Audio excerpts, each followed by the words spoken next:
Morning. ఈరోజు వాక్య భాగము మత్తయి సువార్త 27వ అధ్యాయము 46వ వచనం. యేసు పలికిన 7 మాటలలో 4వ మాట, ఏలీ ఏలీ లామా సబక్తాని. వేరే చోట ఏలోయి ఏలోయి లామా సబక్తాని అని కూడా రాయబడి ఉంది. అయితే సిలువ స్థలము ఆవేదన వ్యక్తపరిచే స్థలముగా ఇక్కడ వాక్య భాగంలో మనకు కనిపిస్తుంది.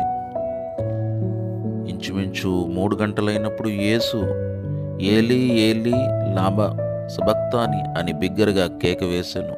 ఆ మాటకు నా దేవా నా దేవా నన్నెందుకు చేయి విడిచితివి అని అర్థము అని వాక్య భాగం మత్తయి సువార్త 27వ అధ్యాయం 46వ వచనంలో రాయబడి ఉంది.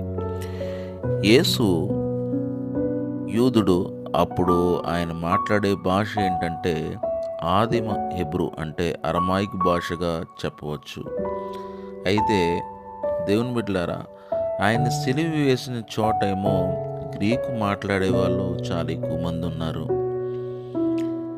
యేసు ఎప్పుడైతే మధ్యాహ్నం మొదలుకొని 3 గంటల వరకు సిలువ మీద ఉన్నప్పుడు దేశమంతటా చీకటి కమ్మింది. 3 గంటలకు యేసు ఈ మాట పలుకుతున్నాడు, బిగ్గరగా కేక వేస్తున్నాడు.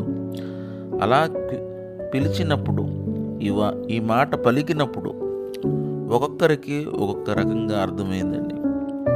అక్కడ మొదటి విషయంకి వస్తే, అక్కడ కొందరి మాట విని ఇతడు ఏలియాను పిలుచున్నారని చెప్పేసి అన్నారు.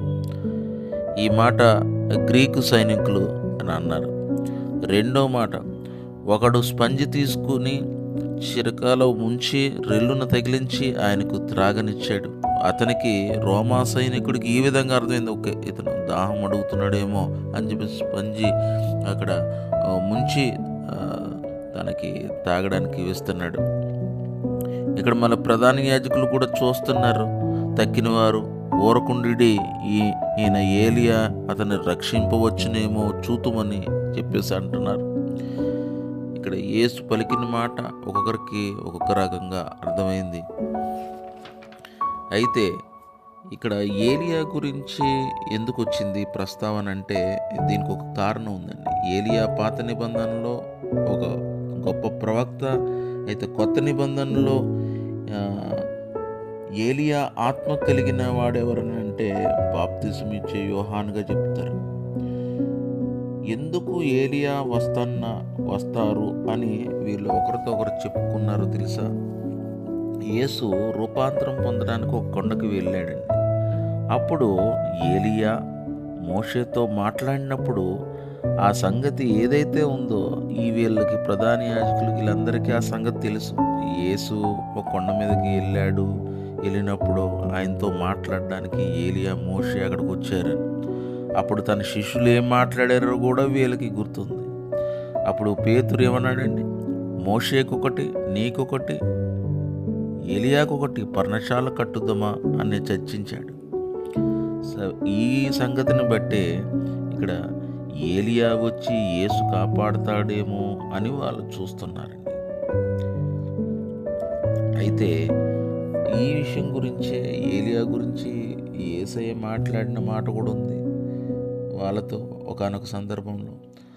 అలాగైతే ఏలియా ముందుగా వచ్చాడు కదా, శాస్త్రులు వాళ్ళు ఎందుకు చెప్తున్నారు, మీరందరూ ఆయన్ని లక్ష్యం పెట్టలేదు, ఇష్టం వచ్చినట్టుగా చేశారు అని చెప్పేసి యేసు అన్నప్పుడు, యేసు అన్న మాట బాప్తిసం ఇచ్చే యోహాను గురించి అని చెప్పేసి వాళ్ళు తెలుసుకున్నారు. అయితే యేసు మరణించి 3వ రోజు లేపబడాలండి. దేవుని వాక్యము ఏదైతే ఉందో ఆయన లేఖనము నెరవేర్చబడాలి. ఎప్పుడైతే యేసు ఆయన మరణాన్ని జయిస్తాడో, ఆ మరణాన్ని జయిస్తాడో అప్పుడే ఆయన లేఖనము నెరవేర్చబడుతుంది. ఇక్కడ యేసయ్య అంటున్నాడు, నా దేవా నా దేవా నన్నెలా చేయి విడనాడితీవి అని అడుగుతున్నాడు. ఇక్కడ యేసు ఎప్పుడైతే అందరి పాపాలు ఆయన మీద వేసుకున్నాడో, ఆయన పరిశుద్ధాత్ముడుగా పుట్టాడు, పరిశుద్ధాత్మతో జననం పొందాడు, బాప్తిస్మం ఇచ్చినప్పుడు పరిశుద్ధాత్మ కూడా వచ్చింది. కానీ ఈయన శరీరం ఇప్పుడు మొత్తం పాపంతో నిండిపోయింది. పరిశుద్ధాత్మ, పాపము రెండు ఒకే చోట ఉండవండి. కాబట్టి ఇక్కడ పరిశుద్ధాత్మ దేవుడు, తండ్రి అయిన దేవుడు ఆయనని చెయ్యి విడిచిపెట్టాల్సి వచ్చింది. ఆ చెయ్యి విడిచిపెట్టకపోతే ఈయన మరణించడు. ఇంకోటి ఏంటంటే ఆయన శరీరం మొత్తం అంతా పాపంతో నిండిపోయి ఉంది. ఎందుకంటే అందరి పాపాలు ఆయన వేసుకున్నాడు, అంగీకరించాడు. నాదే ఇదంతా పాపం అని చెప్పేసి ఆయన ఒప్పుకున్నాడు. కాబట్టి యేసయ్య అక్కడ సులువు మీద ఆయన చెయ్యి విడిచిపెట్టాల్సిన పరిస్థితి వచ్చింది. నిజంగా వాక్యంలో ఏముంది? ఆయన నిన్ను విడువడు, ఎడబాయడు, ఇజ్రాయేలును కాపాడువాడు, కునకడు, నిద్రపోడు అని చెప్పేసి వ్రాయబడి ఉంది. కానీ ఇక్కడ యేసు శరీరము పాపంతో నిండి ఉండడం వలన ఇక్కడ ఆయన చెయ్యి విడిచిపెట్టవలసి వచ్చింది. చెయ్యి విడిచిపెట్టిన తర్వాత తండ్రి యొక్క ఉద్దేశం ఏంటంటే ఈయన ఆ మరణాన్ని జయించాలి. మరణాన్ని జయించిన రోజున తిరిగి ఆయన చెయ్యి పట్టుకుంటాడు అనేది చెప్పేసి తండ్రి యొక్క ఉద్దేశంగా మనం చెప్పుకోవచ్చు. ఏలీ ఏలీ లామా సబక్తాని, ఇక కొన్ని చోట్ల ఏలోయి ఏలోయి లామా సబక్తాని. ఏలీ ఆర్ ఏలోయి అనగా మై గాడ్ అంటే నా దేవా అని అర్థము. లామా అంటే ఎందుకు అని అర్థము. సబక్తాని అంటే విడిచిపెట్టావు లేక మరిచిపోయావు అని అర్థం వస్తుంది. ఏలీ ఏలీ అంటే నా దేవా అనే అర్థం వస్తుంది. లామా అంటే ఎందుకు అని అర్థం వస్తుంది. సబక్తాని అంటే విడిచిపెట్టావు, మర్చిపోయావు అని అర్థం వస్తుంది. ఈ మాటకి మనం అర్థం తెలుసుకున్నట్టుగా భావిస్తున్నాను. తల్లి తన బిడ్డలను మరిచినను మరువడు నీ దేవుడు నిన్ను అని చెప్పేసి మనం వాక్యంలో మనం చూస్తున్నాము. ఆయన యందు నిరీక్షించి ఆయన స్తుతించు నా ప్రాణమా అని చెప్పేసి వాక్య భాగంలో మనం చదివాము. దేవుని బిడ్డలారా చూడండి, ఇక్కడ యేసయ్య యొక్క ఆవేదన ఇక్కడ మనకు అర్థమవుతుంది. నా దేవా నా దేవా నా చెయ్యి ఎలా విడనాడితివి అని చెప్పేసి ఆవేదన వ్యక్తపరుచుకుంటున్నాడు. ఇక్కడ శిలువ స్థలము ఆవేదన వ్యక్తపరుచుకునే స్థలము. శిలువ స్థలము ఆవేదన వ్యక్తపరుచుకునే స్థలము. ఎందుకంటే ఆయనకు తెలుసు, ఆయన చాలా కార్యాలు చేశాడు. ఆ చేతితో వేశ్యను కరుణించాడు. నీళ్లను ద్రాక్షారసంగా చేసిన చెయ్యి ఇది. వేశ్యను కరుణించిన చెయ్యి, నీళ్లను ద్రాక్షారసంగా చేసిన చెయ్యి, కుష్టి రోగిని స్వస్థపరిచిన చెయ్యి, చిన్నదానిని మరణం నుంచి లేపిన చెయ్యి, చెవుడు గలవాణిని స్వస్థపరిచిన చెయ్యి, గుడ్డివాణిని స్వస్థపరిచిన చెయ్యి. అలాంటి చెయ్యిని నువ్వు వదిలిపెట్టేస్తున్నవి. నీ కోసమే కదా నేను లోకానికి వచ్చాను, నా తండ్రి చిత్తం నెరవేర్చడానికి నేను వచ్చాను అని చెప్పాడు.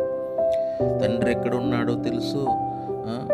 కాబట్టి ఆయన తండ్రి నేను అక్కడి నుంచి వచ్చాను, నా రాజ్యం ఇక్కడ కాదు, నా రాజ్యం వేరేది అని ప్రతిసారి చెప్పుకొస్తున్నాడు. అయితే ఇక్కడ తండ్రి ఏం చేస్తున్నాడండి? ఆయన కుమారుడిని చెయ్యి విడిచిపెడుతున్నాడు. ఎందుకంటే ఆయన మరణాన్ని జయించాలి, లేఖనము నెరవేర్చబడాలి. కాబట్టి నిజంగా అయితే ఆయన కుమారుడిని చెయ్యి విడిచిపెట్టట్లేదు. దేవుని బిడ్డలారా గమనించండి, ఇజ్రాయేలును విడిచిపెట్టని దేవుడు, అబ్రహాము, యాకోబు, ఇస్సాకులను విడిచిపెట్టని దేవుడు నిన్ను నన్ను ఎలా చెయ్యి విడిచిపెడతాడు? ఇక్కడ కుమారుని చెయ్యి ఎలా విడిచిపెట్టేసి నాకు సంబంధం లేదని వెళ్ళిపోతాడు? కాబట్టి సందేహం అనేది ఉండకూడదు. మన విశ్వాసంతో ముందుకు సాగాలి. ఇలాంటి శ్రమలైనా సరే మనకు వచ్చినప్పుడు ఆయనను మనం గుర్తు చేసుకుంటుండాలి. ఆ శ్రమలను జయించాలి. ఆయన హస్తము మనకు తోడయుండునుగాక. ఆమేన్.